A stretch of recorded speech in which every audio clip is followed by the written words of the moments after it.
Welcome to Avoidant Decoded, a space where we break down the patterns behind connection, distance, and everything in between. If you've ever been left confused by mixed signals or silence that didn't quite feel like an ending, you're in the right place. Consider joining our membership to go deeper into these dynamics and truly understand what's happening beneath the surface. Let's get into it. Have you ever noticed how an avoidant doesn't really reject you? They just step back and leave the door slightly open. It's confusing because it never feels like a true ending, more like something unfinished that keeps pulling at your mind. You're left wondering if you should fight for it or finally let it go. But what if that moment of rejection wasn't the full story at all? What if what happens after the silence matters far more than what they said in the first place? Rejection from an avoidant doesn't come across as a clear, final answer. It feels incomplete, like a door that shuts halfway, leaving you unsure whether you should try to open it again or finally walk away. That's where most of the confusion begins. What they say in that moment and what they actually feel underneath are often two very different things. If you've been going over their words again and again, trying to decode what they really meant, this will give you something more useful than just closure. It will help you understand the pattern behind it. And once you see that pattern, things start making more sense. Because the truth is, when an avoidant pulls away, it's rarely because the other person is completely wrong for them. More often, it's because distance feels safer than emotional closeness ever did. And what happens after that rejection usually reveals far more than the rejection itself. If you stay with this, you'll start to understand what's actually happening on their side of the silence and what that means for you. The first thing you need to understand is that the sense of relief they feel is real, but it's not the full picture. When an avoidant creates space, there's an immediate drop in pressure. The intensity they were feeling disappears, and their nervous system finally relaxes. It feels like they've escaped something overwhelming. But that relief doesn't last forever. It's not a final decision or a deep conclusion. It's just a temporary response. While that relief is happening on the surface, something else is quietly unfolding underneath. Over time, they begin to notice the absence of what they had. Not in a dramatic or obvious way, but in small, subtle moments. Things feel quieter, emptier, less engaging. This is why people often say that someone seemed completely sure about ending things, and then later their energy shifted. That certainty was genuine in that moment, but it wasn't permanent. It came from discomfort, not from clarity. What surprises most people is what avoidants actually hope will happen next. It's not as simple as wanting you gone. In many cases, they don't want to lose you entirely. What they really wanted was relief from the emotional pressure they were feeling. So after pulling away, a lot of them quietly hope that things can reset without them having to fully face the intensity again.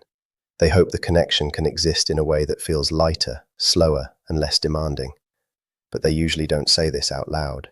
Instead, they create distance and expect things to somehow rebalance on their own. This is where things become confusing for the other person. Because from the outside, it looks like rejection. It feels like finality. But from their side, it often feels like they've just created space to breathe. That's why their behavior later can seem inconsistent. They may reappear, reach out casually, or act differently than before. Not because they suddenly changed their mind completely, but because the pressure that made them pull away has faded. And now, the connection feels safer again.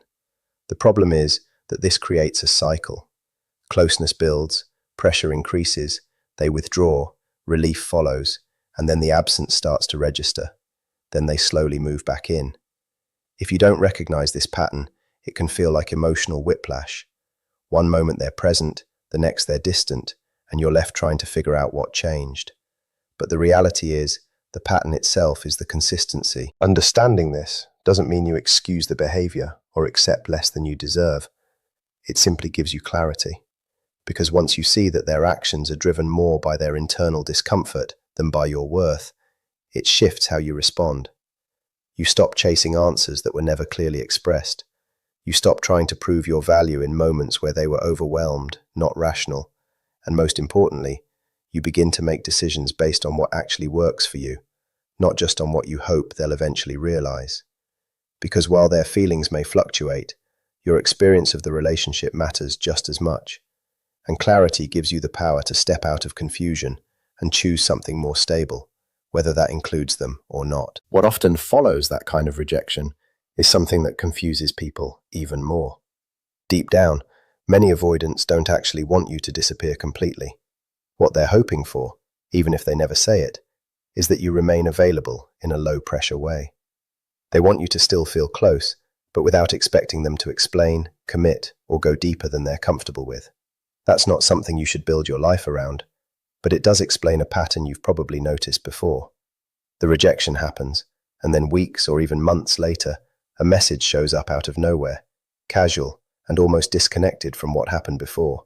Something like, "Hey, I was thinking about you." As if there was no distance, no ending. That doesn't come from randomness. It comes from someone who needed space, not a full stop. The way you respond after the rejection plays a bigger role than most people realize. When you chase, try to explain your side, or attempt to repair things immediately, it unintentionally reinforces what they already felt. It confirms the idea that closeness comes with pressure, expectation, and emotional intensity they don't know how to manage. But when you step back and become quiet, not to manipulate the situation, but because you're genuinely turning your focus back to yourself, something shifts. There's no longer anything for them to push against, no tension, no urgency, no emotional demand. And in that quiet space, the part of them that slowly starts noticing what's missing has more room to surface. Without distractions, without constant interaction, the absence becomes more noticeable. This isn't about using silence as a strategy to pull them back. It's simply what tends to happen when their system is no longer reacting to perceived pressure. When things begin to shift, it usually doesn't happen right away. It rarely happens in the emotional intensity of the moment. Instead, it shows up later, when everything is settled. The initial relief they felt from creating distance fades, and life returns to something more neutral. Ordinary days, quiet routines, nothing pushing or pulling on them. And it's in those calm, uneventful moments that the absence starts to stand out. What once felt like freedom begins to feel like something is missing. That's often when people say, they came back out of nowhere. But it wasn't sudden or random. It was the natural result of their internal cycle playing out over time, moving from relief into awareness. One of the hardest parts to understand is that this shift rarely happens on a timeline that makes sense to you. It almost never lines up with when you were hurting the most or when you were hoping for clarity. By the time they begin to feel that pull again, you may already be in a completely different place emotionally. And that mismatch in timing is what creates so much confusion. Because from your perspective, it feels delayed, inconsistent, even unfair.